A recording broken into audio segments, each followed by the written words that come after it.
السلام علیکم ورحمۃ اللہ وبرکاتہ۔ الحمد للہ والصلاة والسلام علی رسول اللہ وعلی آلہ وصحبہ ومن والاہ، اما بعد۔ 23واں پارہ ومالیہ،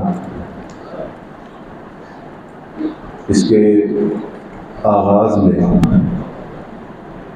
اللہ عز و جل نے اس شخص کا ذکر کیا کہ جس نے اپنی بستی کے لوگوں کے سامنے نبیوں کی حمایت کی، اور اس سے مراد وہ بستی ہے کہ جس کی طرف اللہ تبارک و تعالی نے پہلے 2 رسول بھیجے، انہوں نے ان دونوں رسولوں کو جھٹلا دیا۔ اللہ عز و جل نے ایک تیسرا رسول بھیجا، انہوں نے تیسرے کو بھی جھٹلا دیا۔ تو اللہ تبارک و تعالی نے ایک اپنے بندے کو توفیق دی جو اس بستی شہر کے بالکل آخری کنارے پر رہنے والا، اور جس کا نام مفسرین نے حبیب نجار ذکر کیا ہے۔ حبیب اس کا نام، اور نجار عربی میں بڑھئی کو کہا جاتا ہے، جس کو ہم درخان کہتے ہیں۔ یہ اللہ کا بندہ وہاں سے چلا، اپنی بستی میں آیا، اور قوم کے لوگوں کے سامنے پیغمبروں کی، رسولوں کی حمایت اور تائید کے اندر کھڑا ہو گیا۔ قوم کے لوگوں نے اس کو مارا، اور اس قدر مارا کہ اس اللہ کے بندے کی شہادت ہو جاتی ہے۔ مرنے کے بعد، شہید ہو جانے کے بعد، اس نے جن اپنے جذبات کا اظہار کیا، اللہ تبارک و تعالی نے وہ باتیں اپنی کتاب کا حصہ بنا دی، اور 23واں پارہ اس کی انہی باتوں سے شروع ہو رہا ہے۔ اس نے کہا وَمَا لِيَ لَا أَعْبُدُ الَّذِي فَطَرَنِي وَإِلَيْهِ تُرْجَعُونَ، مجھے کیا ہو گیا ہے کہ میں اس کی عبادت نہ کروں کہ جس نے مجھے نئے سرے سے پیدا کیا، اور اسی کی طرف تم لوٹائے جاؤ گے۔ اپنی قوم کے بارے میں اس نے ایک حسرت اور افسوس کا اظہار کیا کہ کاش میری قوم پیغمبروں کی بات کو سن لیتی اور میری بات کو سمجھ لیتی، تو ان کی وہ حالت نہ ہوتی جو اس وقت ہوئی، کیونکہ اس کے دنیا سے جانے کے بعد اللہ تعالیٰ نے اس کی قوم کے اوپر صرف ایک چیخ بھیجی، زوردار آواز، جس سے وہ سارے کے سارے ہلاکت کا شکار ہو گئے۔ تو کہنے لگا کہ یا لیت قومی یعلمون، ہائے کاش میری قوم جان لیتی، بما غفر لی ربی، میرے رب نے مجھے کس وجہ سے معاف کر دیا، بخش دیا، وجعلنی من المکرمین، اور میرے رب نے مجھے معزز لوگوں میں سے بنا دیا۔ تو اس قصے سے ایک بہت بڑا سبق یہ مل رہا ہے کہ اللہ کے دین کے لیے استقامت اور ثابت قدمی اختیار کرنی پڑے گی۔ جس بندے کو اپنی آخرت کو بچانا اور سنوارنا ہے، اس کو اس دنیا کے اندر دین کے اوپر ڈٹے رہنے کے لیے بڑی سے بڑی قربانی دینی پڑے گی، حتیٰ کہ اگر جان کا نذرانہ بھی پیش کرنا پڑ جائے اللہ کے دین کے لیے، تو بندہ اس سے پیچھے نہ ہٹے، بلکہ اپنی جان کی قربانی دینے کو سعادت سمجھے، جیسا کہ اس اللہ کے بندے نے قربانی دے دی، لیکن پیغمبروں کی حمایت سے، ان کی تائید سے، ان کی تصدیق سے پیچھے نہیں ہٹا۔ اللہ رب العالمین نے اس قدر عظیم اور بلند مقام اپنے اس مومن، موحد اور نیک بندے کو عطا فرمایا۔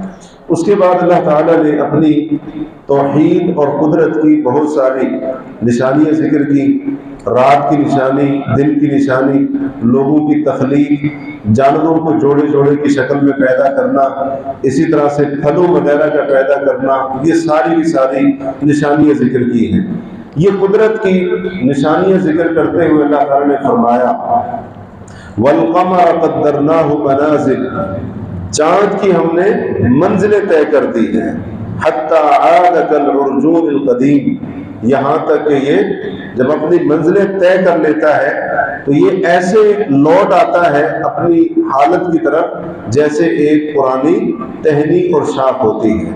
تو 28 اس کی منزلیں ہوتی ہیں، جب 29 کا ہوتا ہے یعنی 29 کا ہو جاتا ہے، 30 کو اس میں نظر آنا ہوتا ہے، تو اس وقت یہ بالکل باریک سا اور پتلا سا ہو کر نظر آتا ہے، بلکہ بعض دفعہ انسانی آنکھ اس کو دیکھ نہیں سکتی، اس قدر یہ باریک سا ہوتا ہے۔ تو یہ چاند کی منازل جو اللہ تعالیٰ نے بنا دی ہے، یہ بھی اس بات کی دلیل ہے کہ کائنات کو بنانے والا بھی ہے اور اس کائنات کے نظام کو چلانے والا بھی ہے۔ اس کے ساتھ ہی اللہ نے فرمایا لَلشَّمْسُ يَنبَغِي لَهَا أَن تُدْرِكَ الْقَمَرَ، چاند کے سورج کے لیے لائق نہیں کہ وہ چاند سے جا ملے، وَلَا اللَّيْلُ سَابِقُ النَّهَارِ، اور نہ ہی رات دن سے سبقت کرنے والی ہے، كُلٌّ فِي فَلَكٍ يَسْبَحُونَ، ان میں سے ہر ایک مدار اور دائرے کے اندر تیر رہے ہیں اور اپنی اپنی حرکت کو پورا کر رہے ہیں۔ یہ بھی اس بات کی دلیل ہے کہ اس کائنات کو بنانے والا بھی ہے اور کائنات کا نظام بغیر چلانے والے کے نہیں چل رہا ہے۔ جیسا کہ آج کل کئی ایسے لوگ ہیں جو کائنات کے بنانے والے کے وجود کے قائل نہیں ہیں، وہ کہتے ہیں ہم بھی خود بخود پیدا ہو گئے، دنیا کی ہر چیز خود بخود پیدا ہو جاتی ہے۔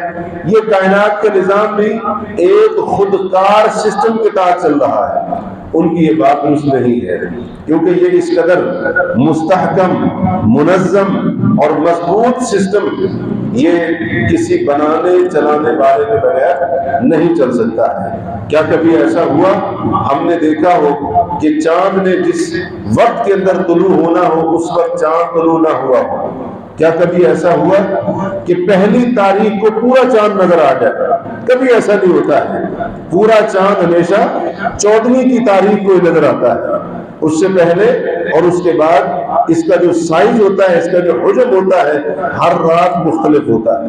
پہلے یہ اپنی منزلیں طے کر کے مکمل ہوتا ہے، اس کے بعد یہ پھر ناقص ہونا، کم ہونا شروع ہو جاتا ہے، حتیٰ کہ جب نظر آتا ہے پھر وہی باریک سا۔ آخر کوئی تو ہے جو اس کو حکم دینے والا ہے، اس کو کنٹرول کرنے والا ہے۔ اور کبھی ایسا ہوا کہ سورج چاند سے ٹکرا گیا ہو، چاند سورج سے ٹکرا گیا ہو، اگر یہ خود بخود سارے کا سارا نظام چل رہا تھا، کبھی تو اس کے اندر خرابی ہوتی نا، کبھی اس کے اندر کوئی تعطل ہوتا، اس کے اندر کوئی فساد لاحق ہوتا، لیکن کبھی ایسا نہیں ہوا ہے۔ تو یہ ایک منظم انداز سے کل فی فلک یسبحون، یہ اس انداز سے ہر ایک چیز کا، سورج، چاند، دن، رات اور یہ جتنے بھی کائنات کے یعنی جو اجزاء اور حصے ہیں، ان کا اپنے اپنے مدار دائرہ کار کے اندر چلنا۔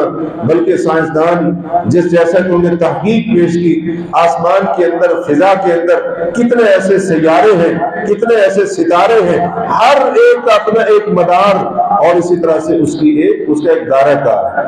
اللہ تعالیٰ نے فرمایا ہر ایک اپنے اپنے مدار کے اندر تیر رہے ہیں۔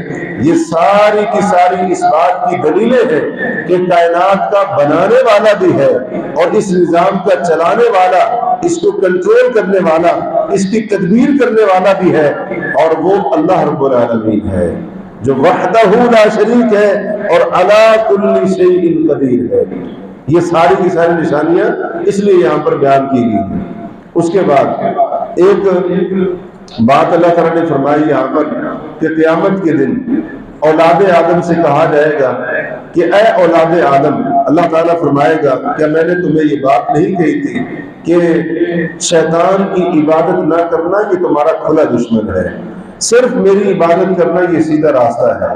اس سے پہلی بات تو یہ معلوم ہوئی کہ جو سیدھا راستہ ہم اللہ سے سورہ فاتحہ پڑھتے ہوئے مانگتے ہیں، اہدنا الصراط المستقیم، یہ صراط مستقیم سیدھا راستہ اس وقت تک نہیں ملے گا جب ہم بندگی، عبادت کے کام صرف اللہ کے لیے نہ کریں۔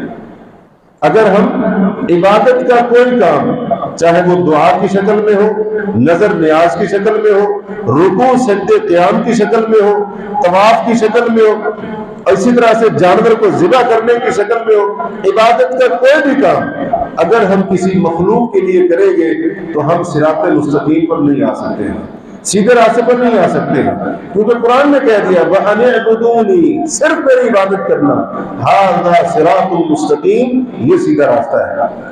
دوسری بات یہاں سے یہ پتہ چلی کہ یہاں پر دنیا کے اندر ہمیں منع کیا گیا ہے کہ تم نے شیطان کی عبادت نہیں کرنی۔ شیطان کی عبادت کرنے کا کیا معنی ہے؟ پہلا معنی یہ ہے کہ شیطان کا کہنا نہیں ماننا ہے، کیونکہ شیطان کا کہنا ماننے کا مطلب کیا ہوگا؟ اللہ کے حکم کو ٹھکرا دینا۔ اب جو انسان اللہ کے حکم کو ٹھکرا کر شیطان کی بات کو مان رہا ہے، یقیناً وہ شیطان کی عبادت کر رہا ہے۔ دوسرا معنی شیطان کی عبادت کرنے کا یہ ہے کہ حقیقتاً شیطان کی عبادت کرنا۔ اور ماضی کے اندر بھی ایسے لوگ رہے، آج بھی کچھ ایسے لوگ موجود ہیں دنیا کے اندر جو صراحتاً کہتے ہیں کہ ہم شیطان کے پجاری ہیں، ہم شیطان کی عبادت کرتے ہیں، اور باقاعدہ ان کا اہتمام ہوتا ہے شیطان کی عبادت کے لیے انہوں نے کچھ کام طریقہ کار متعین کر رکھے ہیں۔ اسی طریقے سے یہ جو جادوگر ہوتے ہیں یہ بھی شیطان کے پجاری ہوتے ہیں، کالے علوم کا ماہر، اس قسم کے علوم کے ماہر ہونے کا جو دعویٰ کرنے والے ہوتے ہیں، یہ شیطانی قوتوں کے تابع ہوتے ہیں اور ان کے زیر اثر ہوتے ہیں۔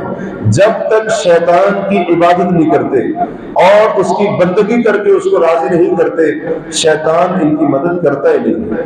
تو جادو کے اوپر ایمان رکھنا، یقین رکھنا، یہ تو دور کی بات ہے، جادو کرنا کرانا یہ تو بہت دور کی بات ہے۔ ہمارا دین تو یہاں تک کہتا ہے کہ تم نے جادوگر کی بات کو سچ بھی نہیں ماننا ہے، تصدیق نہیں کرنی ہے اس کی، کیونکہ نبی علیہ الصلوۃ والسلام کا فرمان ہے کہ جو شخص کسی کاہن نجومی کے پاس جاتا ہے یا کسی جادوگر کے پاس جاتا ہے، فرمایا فقد کفر بما انزل علی محمد، جو شریعت اللہ نے محمد رسول اللہ پر اتاری اس نے اس شریعت کے ساتھ کفر کر دیا۔ صرف جادوگر کے پاس جانے والا اور اس کے پاس چل کر اپنا مسئلہ لے کر جانے والا، وہ اگر شریعت کے ساتھ کفر کر رہا ہے، جس کا جادو کے اوپر ایمان ہے، جس کا جادو کے اوپر یقین ہے، کرنے کرانے کے اوپر یقین رکھتا ہے، جیسا کہ آج ہمارے معاشرے کی اکثریت اسی کام کے اندر ہی پڑی ہوئی، انہی معاملات کے اندر الجھی ہوئی ہے، یہ شیطانی کام، یہ شیطان کی عبادت کرنے والے وہ کیا ہمیں نقصان دیں گے، کیا ہم سے کیا جو ہے نا ہمیں نفع پہنچائیں گے، کچھ بھی نہیں کر سکتے۔ تو یہ سارے کے سارے شیطانی جال ہیں، شیطانی چالیں ہیں جن کے اندر اس نے لوگوں کو پھنسا رکھا ہے۔ اس کے بعد اللہ تعالیٰ نے اس انسان کا ذکر کیا جو آخرت کا منکر ہو جاتا ہے۔ وہ کیا کہتا ہے؟ اللہ تعالیٰ نے فرمایا کیا انسان دیکھتا نہیں ہے کہ ہم نے اس کو پانی کے ایک حقیر قطرے سے پیدا کیا، اس کا حال یہ ہے کہ یہ واضح طور پر جھگڑالو بن جاتا ہے، جھگڑا کرنے لگ جاتا ہے۔ انسان کی حالت یہ ہوتی ہے جب دنیا میں آتا ہے، ماں کے پیٹ سے باہر نکلتا ہے، کسی چیز کا پتہ نہیں ہوتا ہے، کوئی شعور نہیں، کچھ پتہ نہیں، کچھ معلوم نہیں۔ تھوڑا سا بڑا ہو گیا، حالت اس کی ہوتی ہے، اتنا کمزور ہوتا ہے کہ اس کا کپڑوں کے اندر پیشاب نکل جاتا ہے۔ 20-25 سال کا کیا ہو گیا، کوئی تھوڑی سی تعلیم حاصل کر لی، کوئی ڈگری کے ہاتھ آ گئی، رب کا منکر بن جاتا ہے۔ یہ انسان کا ظلم ہے اپنی جان کے اوپر، رب کو پہچاننے سے انکار کر دیتا ہے، ملحد بن جاتا ہے، دہریہ بن جاتا ہے، بے دین بن جاتا ہے۔ یہ انسان کا حال ہے، یہ اپنی جان کے اوپر ظلم کرتے ہوئے کہتا ہے کہ قیامت آنی نہیں، آخرت کوئی نہیں ہے، یہ لوگوں نے باتیں بنا رکھی ہیں، مولوی نے ڈرا رکھا ہے، ایسا ڈرا رکھا ہے کہ ہمیں جو ہے نا چین کی زندگی نہیں گزارنے دیتے۔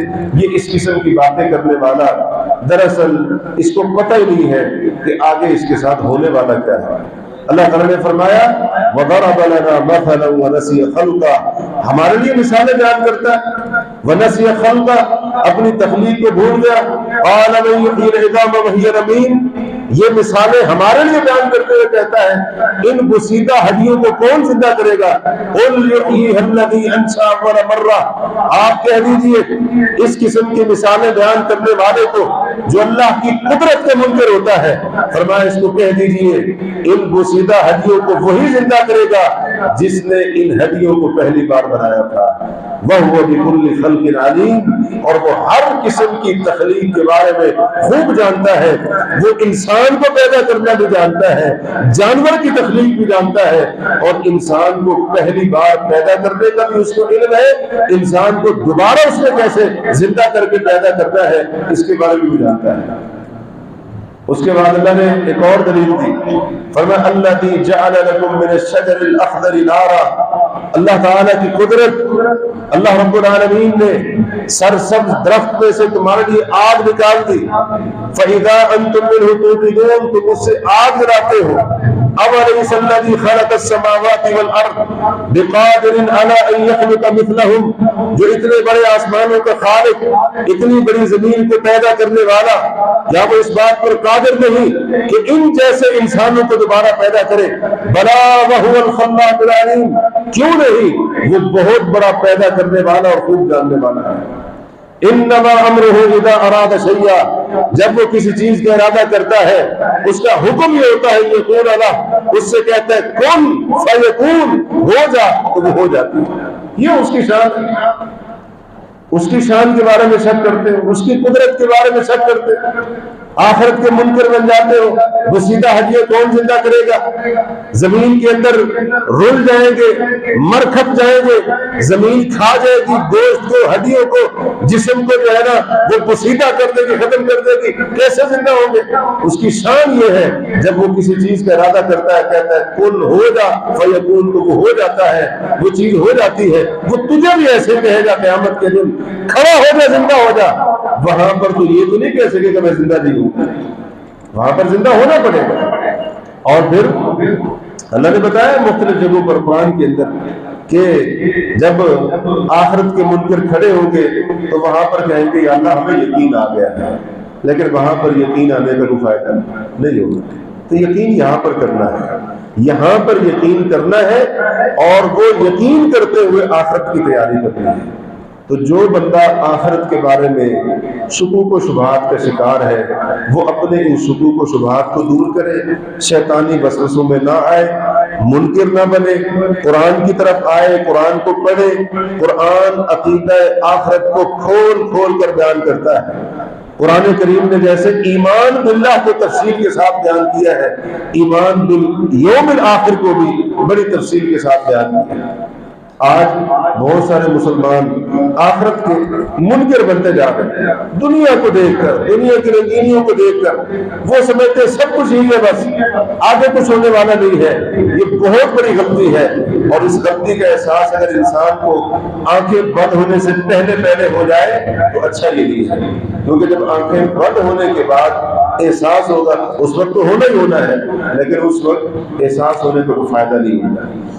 آگے سورۃ الصافات ہے، سورۃ الصافات میں بہت ساری باتیں ہیں، جنت جہنم کے کچھ حالات بھی ذکر ہوئے ہیں۔ جنت کا اللہ نے ذکر کرتے ہوئے ایک جنتی کا ذکر کیا ہے، اس کی بات چیت اپنے جنتی ساتھیوں کے ساتھ ذکر کی ہے، بڑی قابل غور ہے۔ اللہ تعالیٰ نے فرمایا جنتی آپس میں باتیں کریں گے، ایک جنتی اپنے ساتھیوں سے کہے گا میں تمہیں ایک عجیب بات بتاتا ہوں۔ اب وہ بات کیا ہے؟ وہ کہے گا انی کان لی قرین، میرا دنیا میں ایک دوست تھا، ساتھی تھا، وہ مجھے کہا کرتا تھا کیا تم اس بات کو سچ مانتے ہو کہ قیامت بھی آئے گی، دوبارہ زندہ کیے جائیں گے، موت کے بعد دوبارہ اٹھایا جائے گا؟ اس قسم کی باتیں وہ کیا کرتا تھا، یعنی وسوسے ڈالتا تھا، شکوک و شبہات پیدا کرتا تھا۔ پھر وہ جنتی اپنے ساتھیوں سے کہے گا آؤ دیکھتے ہیں وہ ہے کہاں پر اس کو۔ تو اللہ تعالیٰ نے فرمایا فَاطَّلَعَ فَرَآهُ فِي سَوَاءِ الْجَحِيمِ، وہ جب جھانک کر دیکھے گا تو دیکھے گا اس کا وہ دنیا کا ساتھی جو آخرت کے بارے میں اس کے دل میں شکوک و شبہات ڈالتا تھا، وہ عین جہنم کے درمیان میں عذاب کے اندر گرفتار ہو گیا۔ وہ اس کو دیکھ کر کہے گا کہ